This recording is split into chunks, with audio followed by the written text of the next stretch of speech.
Sword Art Online Alicization Lycoris, the supposedly final game in the SAO Gamers timeline, seemed like it was gonna be the best and most ambitious SAO game ever, taking the overall JRPG format of the previous Hollow games, but rebuilding the combat from the ground up to be more intricate and personal, where you would need to have a more tactical approach than the skill connect chains of Hollow Realization. It would also have the largest story ever to date in an SAO game, spanning half a dozen unique and large maps in each of the empires in the human realm. It has certainly achieved the goals it has set out to reach, however, the resulting product ended up being quite divisive in the end. For a lot of people, yes, Alicization Lycoris is the best SAO game to date, but for some, it falls short of what is considered to be the best mix of gameplay and visual novel aspects, Hollow Realization. For some others, it is similar to Fatal Bullet with its fun and action-packed gameplay but disappointing story. For another group of people, it's a game with overblown system requirements leading into performance issues even after so many fixes, especially on PC. Welcome to my channel, it's me Gamerturk, and this is my ultimate review for Sword Art Online Alicization Lycoris.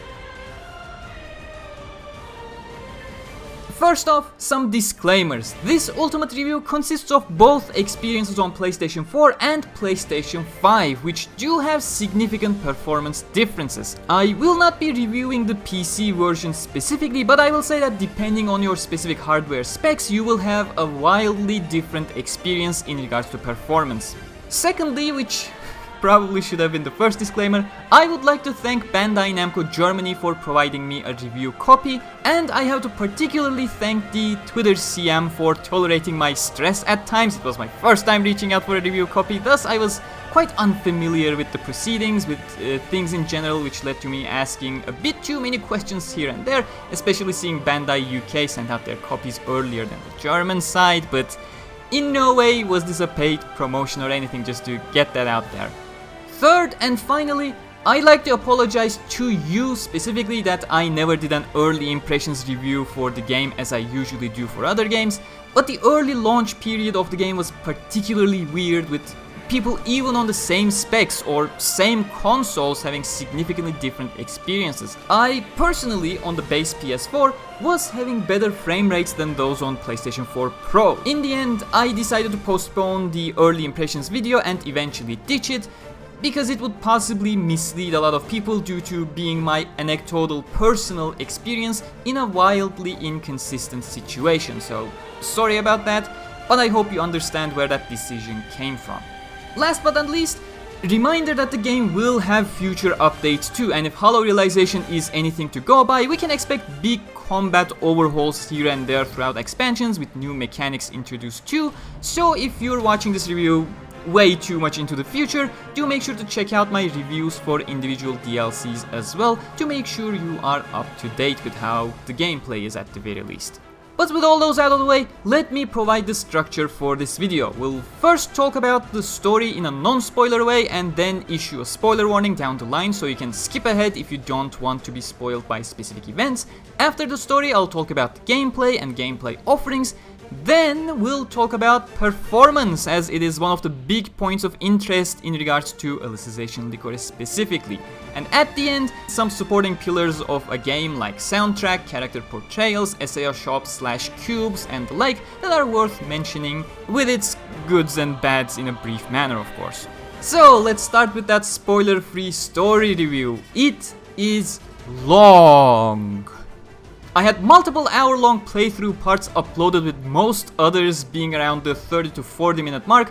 Only did a handful of side events throughout the main campaign, and it still took me 78 parts to complete my Alicization Lycoris playthrough. For reference, I was regularly doing side events in my Hollow Realization playthrough and not doing hour-long parts of uploads, but rather, 15 to 25 minute videos. Yet that one took me 69 parts to complete the main campaign, including all the variety of side story that I did throughout.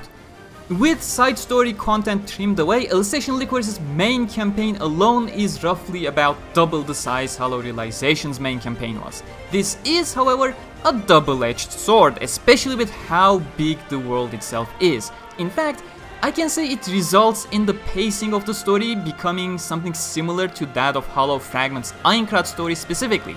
If you're trying to go through the main campaign in large gameplay sessions, you'll quickly come to realize that there is a lot of repeated information all around the main campaign constantly, along with stuff that you can deem quote-unquote filler content if you want to be picky about it. Things like having to hunt down clamps in every single map you come across as part of the main campaign, or having to hunt a specific cluster of enemies on half a dozen occasions back to back as story deems it needed. Now I have to say, this was most certainly not to artificially extend the playtime. I am certain of this. You know, even the developers said they did a lot of work to condense the story, and it does certainly show at points. This felt more like a result of having too much exposition to share that it is important for the story, but if you put it into a single instance, you'll get an hour-long visual novel without any gameplay, so we don't want to do that. So they split up these lengthy portions with basically repeat events across a single map to allow some breathing room for the player. The problem is, once you break up ongoing dialogues, it leads to a lot of repetition, as I said, on the information being provided.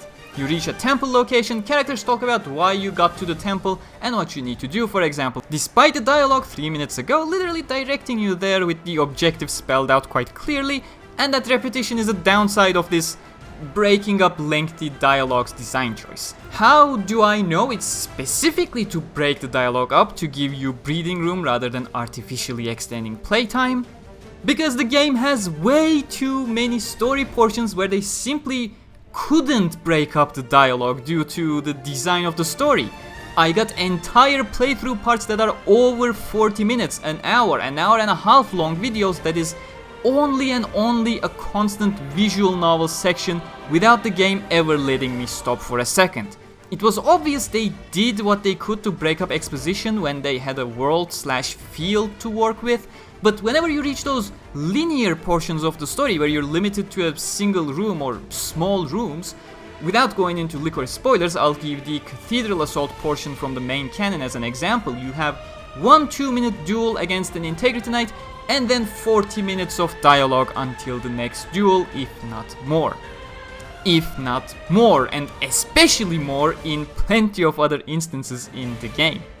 What I'm trying to say is, Art Online games have always been visual novels first and actual games second, but even with that knowledge, Alicization Lycoris takes a lot of its visual novel scenes way too far for a lot of the mainstream audience. And it certainly does not help that the first chapter, the loose adaptation of the main canon up until Queen Ella's defeat, is one of the most restrictive portions of the game to introduce people into the game itself. It really felt utterly suffocating, despite the fact that they had a lot of original content with Medina in the Human Empire arc adaptation. The game barely lets you free roam and you barely have any access to any of the proper maps.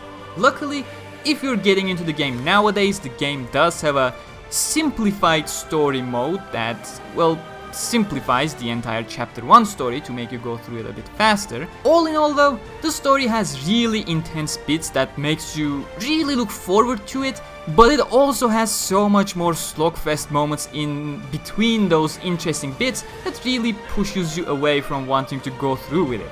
And this is further amplified by the presentation choices of the game. This isn't directly story related, but presentation is such a big part of a visual novel style game that I believe it's better to mention it in this portion. The game has multiple presentation styles. The old games had this too. We always had the visual novel presentation with 2D sprites and 3D anime cutscenes from ANIMA Inc. Fatal Bullet adopted a different presentation, getting rid of the visual novel with 2D sprites and used its in-game 3D models with uninspired stock animation instead for those, along with in-engine animated scenes as well as 3D anime scenes for the Kirito vs Deathgun scene. Alicization Lycoris is an absolute mess on that front, a mishmash of literally everything you can think of. Lycoris currently has typical 2D sprite visual novel presentation. It also has 3D anime scenes. It also has 3D visual novel scenes mixed with 2D sprites at the same time. It also has stock animation 3D scenes. Then separately from that, they have in-engine animated scenes that come in significantly varying levels of quality, the worst offenders being no different than stock animation scenes, just a more transparent dialogue box on view, which makes me question why they even made it a quote-unquote cutscene in the first place. And then we got low effort in-engine animation scenes where they are using stock animation but are trying to be creative with their camera. The meeting Yu-Gi-Oh scene at the beginning is one of the best examples, as the camera goes around the large Giga Cedar trunk to show change of times, but as I said, this is one of the better examples. It doesn't always work. And last but not least, we got the scenes where they actually put the effort in, and the moment you see one of these types of cutscenes, you instantly know it's gonna be one of those good ones, although they are the rarer bunch, sadly. Having so many different ways of presenting your story it's incredibly jarring and much more troublesome. These scenes don't flow into each other. Since they're different scenes at their core, the game always has a loading screen each and every single time. Despite taking place in the exact same area with the exact same characters, the game has to reload the entire thing. It also felt like the game had an arbitrary length limit of some sort to the in-engine cutscenes, no matter how low effort they were. Every single 90 seconds or so, the animated cutscene, whether low effort or high effort with unique animation, the cutscene just ends, pretty much all the time. It just turns into an in-game visual novel scene, but in the rare occasions it actually fades out one animated cutscene only to start another cutscene from exactly where that stopped. The big loading screen in between just makes me want to rip my hair out. This is most certainly a limitation of the engine, I'm assuming, but if I talk more in depth about this, we'll just end up in the performance section of this ultimate review, so I'll just stop right there. I have to say, it's just an outright jarring experience to have over half a dozen different presentation styles like this. Aside from its flaws, it's a good story for Alice's character development especially. This was something that was present in the light novels but was absent from the anime due to the lack of inner monologues. With the visual novel style, there is a large focus on Alice trying to make sense of this new world throughout the story, even talking with a lot of other Integrity Knights to see how they are approaching the situation. Her search for the purpose of her existence is definitely one of the more compelling aspects of the story, despite technically being a sub-narrative, not at all the main narrative at the very least. There's plenty of great Kirito and Yu-Gi-Oh moments throughout the story too, however, I personally find Medina's journey to be too convoluted and unsympathetic to follow. But one of the biggest criticisms for the story is the fact that Integrity Knights and some other characters that are shoehorned into the story in a quite the low effort way feel like they're just there for the sake of being there. They got no purpose aside from standing still and saying some lines every now and then without contributing anything really. For most Integrity Knights, I don't mind. We are all part of a big effort all around the Empire, and they slowly get accessible as party members as you progress in the story, so it's definitely a good way to introduce more playable allies over time. I cannot say the same about some other certain characters though, but for more specifics I need to get into the spoiler section of the story review just in case. If you don't want to be spoiled, please skip to the time mentioned on your screen or use the timestamps in the description. I'll count down 3, 2, 1, here we go. Honestly, Medina is probably the worst Gameverse original character, and on the other side of the mirror, Hashirian is probably the worst Gameverse original villain that the games have ever came up with. And both of them have quite the intertwining narrative that just gets even more needlessly convoluted as more things get revealed. Oh, don't get me wrong, not much is ever revealed throughout the story about these characters. In fact, Hashirian constantly pops up everywhere, taunts everyone about how he's unbeatable and all. You beat him, Kirito states he's unbeatable, Hashirian says he's unbeatable, and then he just retreats until the next time you come across.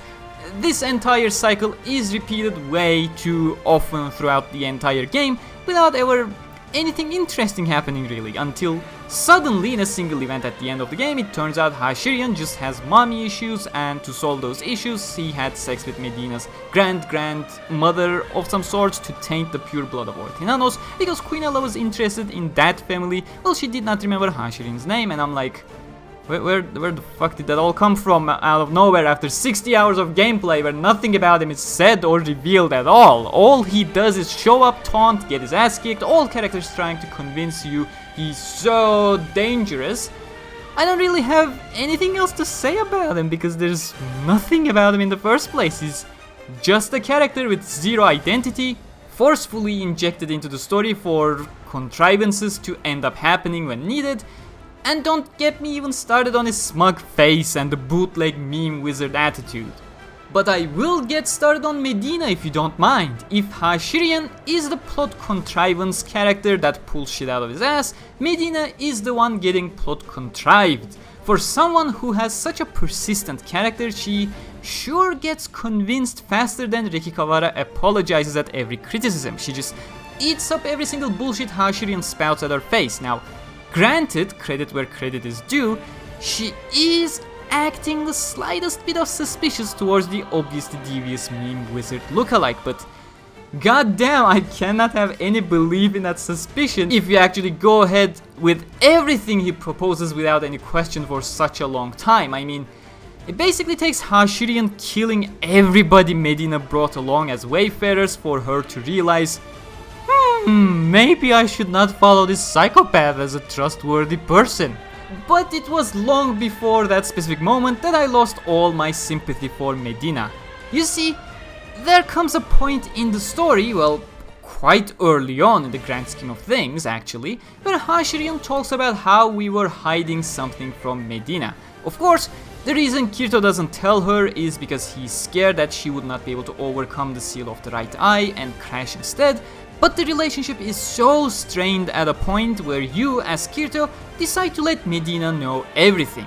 She just shrugs it off instead and very annoyingly refuses to listen to any of your explanations, despite the fact that her frustration comes from the fact that she knows you didn't tell her about something. 5 minutes later, she comes across Hashirian in town who tries explaining everything to her, and she does not even think twice and teleports with him to the cathedral.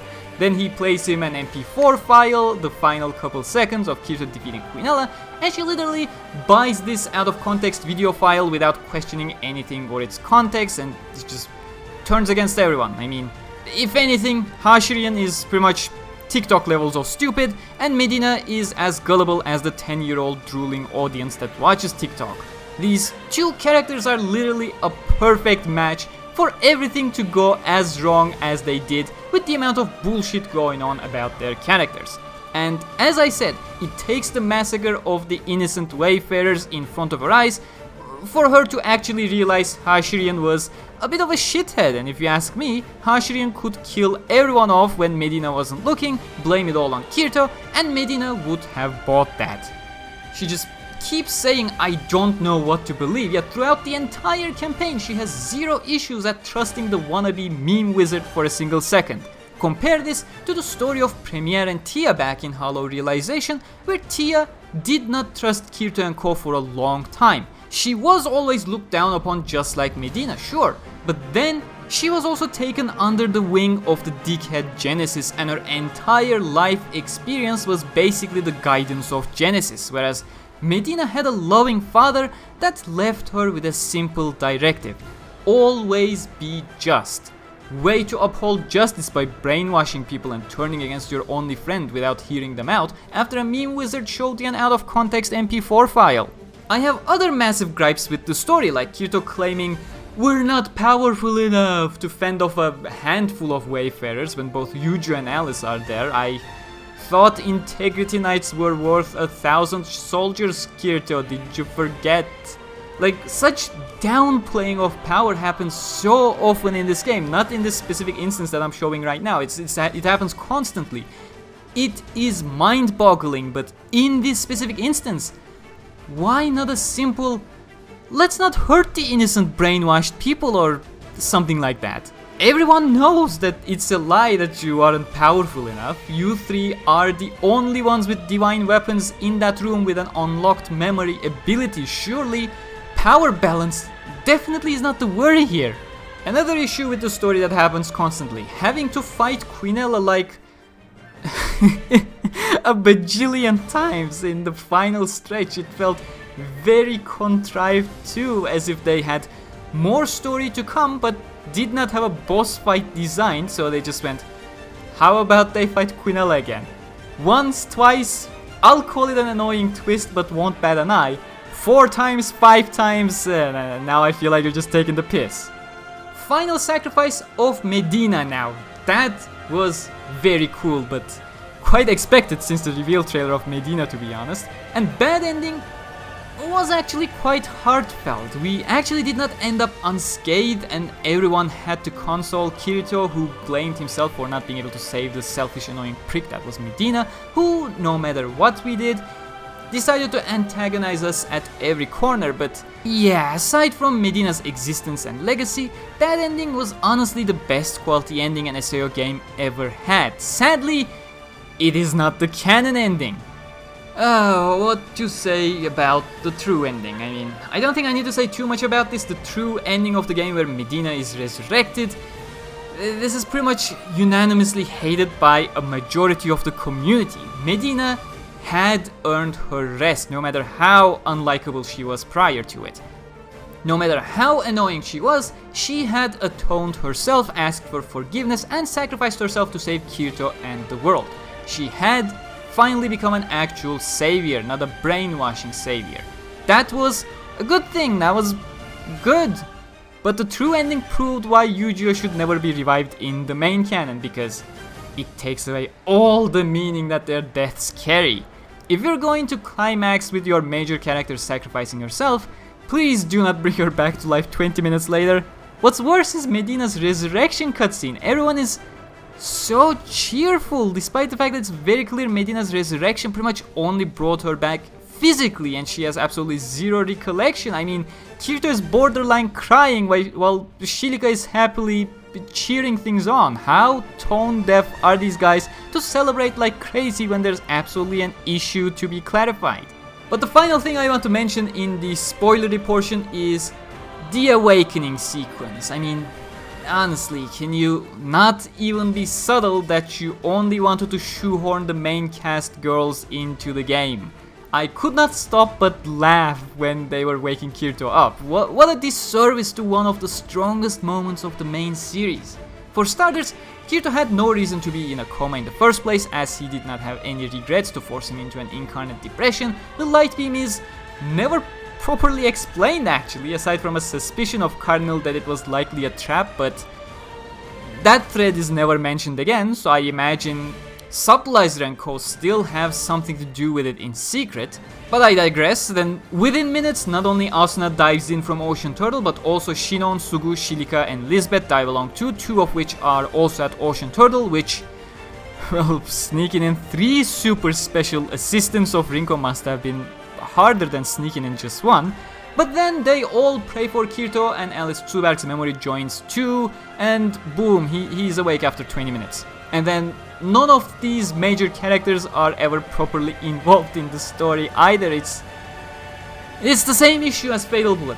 Shoehorning too many characters without a narrative reason, so they end up saying 1 sentence every hour or so and then not exist until next time they get to spout a single sentence. But to wrap things up and hopefully finally transition into gameplay, as I've already spoken way too long about these issues, I'll repeat what I've been saying for years now. If someone has no purpose in the story, stop shoehorning them into the story. Make them unlockable characters after the main story ends. Sure, that is perfectly acceptable and in my opinion is the best thing you can do. But don't try shoehorning them into the story to say just 1 sentence every single hour. For those who want a more elaborate video on the topic, you can check my video on the bloated cast of SAO games. I won't repeat everything I said in that video, since it's the exact same issues all over again. All in all, it felt like the actual development of the game was quite separate from the narrative development of the game that led to this incredibly jarring mix of gameplay, visual novel, and the awkward pacing of the narrative scattered around the regions. It feels like the regions were created in isolation, the story was also created in a separate isolation, and then they sloppily tried to make the narrative fit the regional progression of the game, which didn't do wonders either. Sometimes you get 40 minutes of dialogue, sometimes you get 3 sentences of a dialogue of redundant information. Side stories and character stories, depending on how you want to call them, are quite neat at the very least and expansive with good portrayal of character personalities. At first it seemed like they were just banking on the haha Kirito likes food, make that joke for every event. But the story started featuring more variety based on characters themselves rather than Kirito liking food. So it definitely dodged a bullet there. It was approaching the levels of Kuroyukime's flat let's make 60% of the character events by turning that into the punchline of Axelworld vs SAO. Glad things didn't go that far and started diving on the personalities and pasts of these characters instead. But with that, let's move on to the second main topic finally, the gameplay. This is one of those aspects that will heavily go into personal preference, so I'll try to stay on the technical side of the gameplay for the most part. At its core, Alicization Lycoris gameplay is utilizing the hollow realization formula, but the JRPG style has been quite altered with one main objective: make combat more of a tactical decision. Those of you who played Hollow Realization probably still do remember the key to unlocking everything in that game. Spam sword skills non-stop to stagger enemies to no end. In comparison, Alicization Lycoris has a much slower and more personal approach to combat. The camera is more over the shoulder to get you closer to the moment. The skills are slower and heavier, you got less skill slots to utilize skills, and you don't have extensive sword skill chains. You don't get to endlessly stagger opponents to keep nuking them however you want. When I lay it out like that, it sounds like it's just a worse and more limiting version of Hollow Realization combat. However, I would strongly argue otherwise, because the reason these design decisions were made is because the game offers you an immense amount of teamwork opportunities, both simple things for the average player as well as a whole lot more hands-on approach opportunities for those hardcore players. You see, for starters, Alicization Lycoris actually allows you to have control of your entire team, whether by switching into them or easily commanding them individually through your partner triggers, and even casual players can easily take advantage of this mechanic as it is very easy to master. Basically, Hollow Realization was all about chaining your own attacks back to nuke a boss. Alicization Lycoris expects you to breathe and strategize with your team instead. You still do get 2 sword skill chains and you can increase it very slightly with certain skills and passives, but utilizing your team instead allows you to maximize your combat capabilities in this game. To give you an example, let's say the enemy starts a guard move.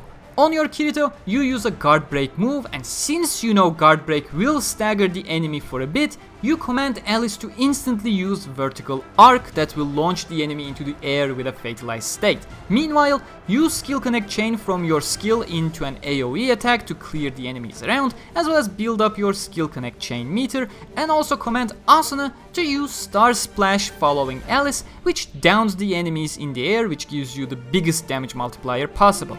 Right after commanding Asuna, you chain from your AoE into Starbar Stream, which has a small charge up time but receives added damage for being part of a skill chain as well, during which Asuna finishes her Star Splash, downing the enemy for that additional damage boost, and you command your entire party to attack together when your Starbar Stream starts commencing, effectively ganging up on a downed enemy with all your might. Does that sound too complicated for some chill hunting?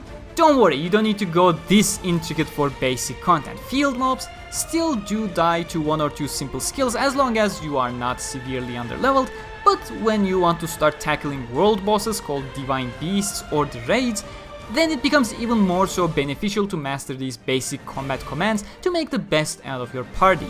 And you wanna know the best part?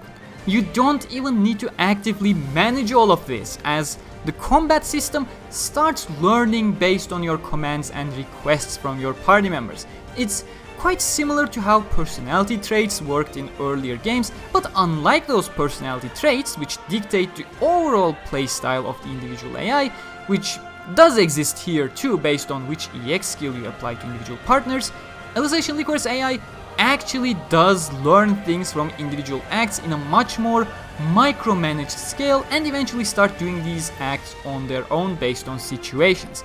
And this portion goes from very simple to very intricate depending on how much attention you want to give it.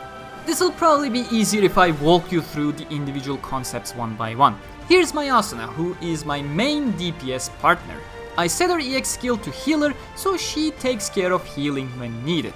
I set up her combat palette, which allows me to command these specific acts manually or use them when I switch controls to her, but as an AI partner, she can use all of the unlocked skills and sacred arts at her disposal.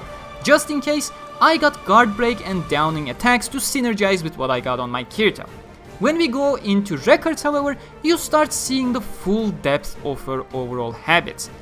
I want her to buff allies, use recovery actions to specifically aim for that support role. Along with that, I expect her to break the enemy, so when I am not in a position to guard break, Asuna goes ahead and takes up that role. I trained her to make rush attacks as well, so even when in situations where synergy is not specifically needed, she ends up attacking when I'm attacking as well for small chain bursts here and there. And last but not least, I expect her to never miss a chain opportunity, which starts training her to utilize acts as chains of that guard break fatalize down action, so that she starts doing them without requiring manual commands from me. That is very basic stuff right there regarding behavior that improves over time and repetition. You can lock these preferences so they are not lost, but if you don't want to keep a specific behavior, you can just remove them and new habits will start taking their place. But if you want to be more intricate, which for full disclosure I haven't, you can even go into specific behavior trees and adjust all the individual behaviors and even set things in ways that your partners start making callouts for you to better adapt to them instead of them adapting to you during critical acts. Unlike prior games, your AI partners are not as useless as you think they are, and you can achieve a certain level of competence with even the most basic functions this game has. In fact, you probably will do it without even realizing. While you also have sacred arts and battle skills that enhance your combat experience in different ways, the core combat end up being quite intricate yet very simple to master. It requires you to be on your toes, so you can't brain dead spam everything, but it's never at a point where you need to absolutely wreck your brain trying not to get entangled in a mess either. And I have to say, it is quite damn fun, especially when you get those burst chain combos or use a finisher and see those damage numbers climb, and that fun lasts for quite a long time until you reach a point when you start questioning the artificial difficulty of the EX rates, since they are the same bosses you've been fighting since the beginning of the game, just tankier and higher level. When you reach that point, the magic kinda starts to break with the frustration of hitting your head to the wall, and the arrival of that point will depend on your personal tolerance for that kind of repetition. I was hoping the raid content would be a little bit more intricate, but alas, it simply was not.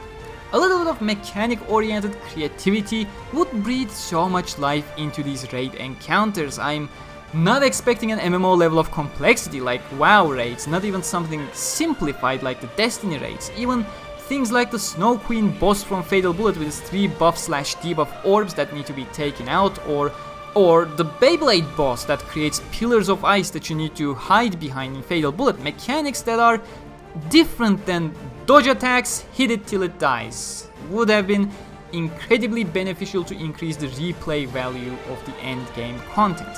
Although it plays a huge part, the goal should not solely be the RNG reward of a dungeon that may or may not give you nice loot.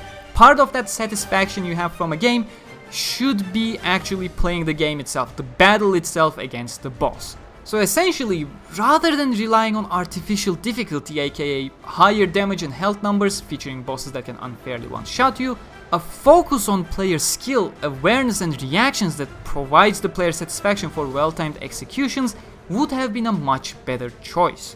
But for that, of course, you need your game to stop crashing on your behemoth of a PC, which brings us to the performance aspect of Alicization Lycoris. Now, this is gonna be an interesting portion for this review, and I will try to inform you to the best of my abilities and devices I have, but before we go in, know that your own experience may significantly vary due to completely unknown factors. And that things may have gone better or worse over time with the DLCs. For those, I would recommend my future reviews if you're watching in the future. For starters, no, the game is not at all as unpredictable as it was during launch. So any criticisms you may hear stemming from the release window is completely outdated at this point. And even then, the performance was differing wildly on similar builds. Personally, on my launch window PS4, I was having a better performance that many people on PlayStation 4 Pro were having. It was absolutely unpredictable at that time. Over the course of various patches, things got much more stable. PlayStation 4 and PlayStation 4 Pro run smoothly around 25 to 30 FPS with no crashes at all, as it should be running. Aside from the 25-30 FPS swings here and there, you will also encounter frame pacing issues here and there, but if you don't play on PC often with smooth frame pacing and 60 FPS, your eye is most certainly already trained to completely ignore the frame pacing issues and not be bothered by the minor drops here and there.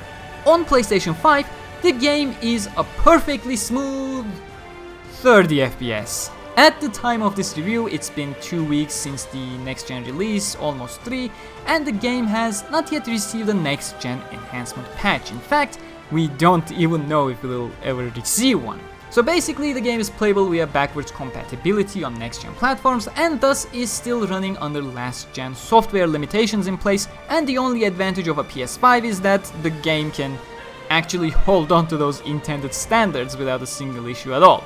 You can expect similar stories on Xbox, however I cannot personally comment since I don't own Xbox consoles. On PC, things are not as clean-cut as the console side of things. In fact, PC always had worse issues, much more severe ones than the console versions. Well, they have been improving over time as well. It's hard to call the PC version a perfectly stable one, as it isn't. It still has easily reproducible issues and some will still regularly hit back at you. The requirements being high on PC is a common complaint, especially for SAO game ports, so first step is to get used to that. That's our reality. It's not the best thing, but that's what we got. You probably can play the game below the official minimum requirements even without any issues at that, but you definitely should not try your luck. But even above those requirements, you may encounter various performance issues and frequent crashes against specific enemies. Chudelkin's Fire Giant and the Flying Whale boss, for example, are prime suspects for reliably being able to crash your game with their own attacks. Sure, as a PlayStation 5 player, I kinda do get a chuckle from joking about Chudelkin playing 5D chess and defeating you by defeating your PC. I can still imagine how frustrating that must be for actual players on PC. Sadly, the only workaround is to simply kill them faster before they can use their attacks that have a chance to crash your PC. It's pretty clear that it is not the most useful of recommendations. But still, that should not scare you too much if you want to play the game. These are basically 3 to 4 boss fights total in a game that is dozens and dozens hours long.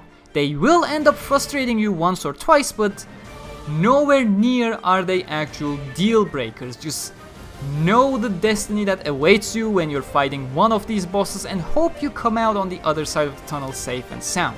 Other than that, the PC version is quite quote-unquote fine, but nowhere near a perfect stable experience. It still has a lot of fixes to be made. But with the performance out of the way as well, that covers the main pillars I wanted to cover in this review, the kind of information that can make or break games. From here onwards, it will be more specific aspects of the game that can enhance or hurt your experience to a smaller scale. First off, customization. Yes, in Alicization Lycoris, you do play as Kirito. Party customization allows you to bring up to 3 characters, but they have to be alongside Kirito. He is the main character. But you can switch to these characters on the fly and never have to end up maining Kirito specifically. Once you finish chapter 1 of the game, you'll also unlock the option to create your own character, but much like the previous SAO games with the exception of Fatal Bullet, this is only a gameplay edition. As for the intents of the story, you're still very much Kirito. At times, you will also be locked into specific partners, so throughout the story you may feel a bit shackled in regards to customization freedom. This includes your outfits too. Strangely, even the in-engine cutscenes simply default everybody to their Kirito look with their Cathedral Assault outfit and one-handed sword, so it'll be a jarring experience until you are done with the story. The feature mainly seems to exist for multiplayer purposes, which is perfectly fine for me. I don't like customization options all that much. I just reverted to the Black Swordsman outlook for Kirito and gave Yuji's Integrity Knight armor back, but it is something that will certainly be annoying for those who want to insert their own characters into the world. But hey, at least if you create your own character, he or she will appear in the worlds of others as Wayfarer, so that's something.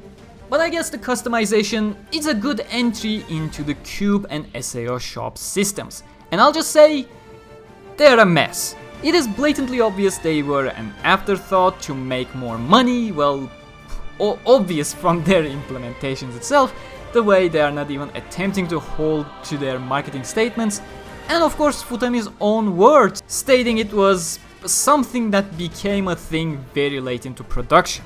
There are a few cool stuff in there that you'll probably aim to get and never have to touch it again. That's what I did. Got my color swapped Blue Rose Sword and Night Sky Sword, followed by Elucidator and Dark Repulsor after they were introduced, and just never looked at the shop again. There are even shop exclusive items in there that actively forces you to spend money if you want to get them, but I see no reason at all. I just feel sad how these could have been amazing in-game rewards rather than gacha drops. They could have used the Seed Nexus to creatively sprinkle around special bosses, or heck, just make them raids, like bring in Gleam Eyes from Hollow Fragment, just improve its model and import it into Alicization Lycoris. I know it's a bit harder than that, but as a concept, make that drop Elucidator, bring a boss from Fatal Bullet and make it reward the Photon Sword, etc. But that is yet another entry to yet another topic, monthly raids. This is just gonna be information oriented. I don't want to be too harsh on monthly free raids promise stick due to obvious COVID issues. They wanted to commit to a robust service model, but obviously were not in a position to continue with it when things had to close down. Before the game, we were basically promised free monthly raids, which would be, well, free endgame content. I don't know whether they bundled all 4 raids to release at once as a sign of goodwill for the early issues of the game, or had actual plans to deliver new raids each month in addition to the 4 we got, but alas, it was a promise they didn't deliver. Raids are good if you want a massive HP sponge boss at the end, which is just a DPS or survivability check, and I personally do not enjoy these artificial challenges. I talked about this topic slightly earlier in the video. There are just no mechanics involved in these raids. So basically, you want to experience fighting a raid boss but don't have enough accuracy stat to even land a hit on them, go fight that clandestine beast in one of the fields. You'll find the exact same boss with the exact same attack patterns in a different color. If you're in it for the challenge, that is the exact same mechanical challenge right there, just smaller numbers. It would have been so much more of a valuable activity if multiplayer was not bare bones and design-wise terrible. You see, unlike having your own party, once you party up with others online, you're not technically in a party. You cannot properly synergize with each other, create these chain bursts, aside from having 3 overpowered main characters to help you instead of a bunch of average NPCs, which makes the entire multiplayer aspect feel way too wonky. And honestly, playing these raids in multiplayer was the one time I felt like I was playing Hollow Realization. Everybody is just spamming skills, hoping to stagger the boss quick enough before it one-shots everybody on the field. It's a fun experience to try once or twice. 5 and 6 times it starts getting mundane and kinda meaningless. The maps, well, I can definitely say they are massive. There are tons of different ones with different themes, and they do have unique landmarks here and there to give you a sense of direction if you ever need some. Those landmarks mostly being natural formations for you to orient yourself around. It's not very often you will need guidance like that, as the minimap is available on almost all maps. However, things can get problematic in specific zones that do not have a minimap available. That's where landmarks come into play, and this is vital if you're running raid content, at least until you actually memorize maps, which landmarks play a huge role during this learning process too. For example, if you're running Lost Paradise, the southern raid, you'll regularly find yourself rotating around the huge tree in the middle, visible from everywhere in the map, and aim to reach the large door nearby.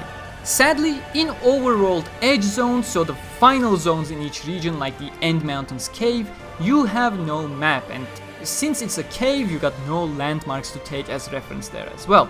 Not a big issue in the End Mountains, which is a linear cave with a single alternate path that reaches the same end, but places like the Norlangarth North Castle secret entrance can be plain annoying, as it does have branching paths to different ends, some of which lead to chests and clandestine beasts. In these cases, the minimalistic map on the top of your screen is your best buddy. Although with a limited range, you can follow the icons on the top of your screen once they start showing up to reach what you want to reach. Unless you're one of those maps that actively aim to be a maze, you will not have significant issues with traversal. Otherwise, you're probably better off searching for a map online, which will give you a YouTuber running to a single objective rather than a map. Along with these minimap-less areas, the verticality in certain regions can become a trouble too, as it can be hard to find your way out of specific things when you're stuck in a large swamp, for example, in the middle of a zone that is otherwise a massive plateau. In these cases, you can just teleport out by picking a different teleport stone on the detailed map, and yes, teleporting within a map is instant, or you can just go over to Quests, Request or Relics tab, select one on your map and activate Quest Navigation. This also works for main quests, and a small heads up, if the navigation is blue, it means you're tracking a main quest. If it's yellow, you're tracking a side quest. To track a side quest, you just need to tap navigation twice after having selected a side quest as your subquest, as the main quest never disappears, even after clearing the game, as the game simply rewinds time to before the final battle, same as some of the previous games. Last but not least, the game certainly has nice music as always. The battle themes in general, as well as some Lycoris leitmotif arrangements here and there in various of the menus. Quinella, Medina and Integritite battle themes are my favorites in this game. And as we come to the end of yet another Sword Art Online game Ultimate review, I will mention that goddamn we need more cutscenes from ANIMA Inc. Every single time there's just too little of them, too spread apart, and they are just so good, you keep wanting more. Unlike previous games, you can even see a clear upgrade in their 3D anime engine with a lot more textures and details and overall smoother movement, although I felt like Lycoris did ANIMA a massive disservice by not featuring a single fight cutscene this time around, which is incredibly sad. In each game of the SAO Gameverse so far, we had one major fight scene portrayed in 3D anime cutscenes. We had Kirito vs Kayaba, Kirito vs Filia, Kirito vs Po in Hollow Fragment, we had Kirito vs Sumeragi in Lost Song, we had Kirito vs Genesis in Hollow Realization, Kirito vs Death Gun in Fatal Bullet. Here, we just get teased with Quinella scenes, yet no proper action scenes at all, which is why I believe ANIMA had to compensate with much more expressive movement in all the other cutscenes, which are less dynamic at their core, let's put it that way. They're not fight scenes. It's truly a shame for the supposedly final game in the SAO Gameverse timeline. But that is all I want to mention in this Ultimate review. As you probably know if you watched me before, I do not score the games, but try to give you all the core information you need to score them on your own based on your own preferences. But if you have other specifics that I did not touch on in this video, feel free to ask them in the comments and I'll do my best to answer. Remember, if you watch this review in the future, I recommend checking for my impressions on small DLC chapters and Ultimate reviews on the big DLCs to see how the game shaped up from here on out to get a more up-to-date perspective on the game. But if you enjoyed this Ultimate review or found it helpful, please do leave a like. If you're new here, subscribe and hit the bell icon for more in-depth coverage of SAO. Follow me on Facebook and Twitter for the fastest news possible. A massive thanks for 50k subscribers. 50k subscribers special merch is live on my Teespring page if you're interested, as usual, drawn by the amazing Jen K. A huge thanks to all my patrons and channel members as always, and until next time, keep your head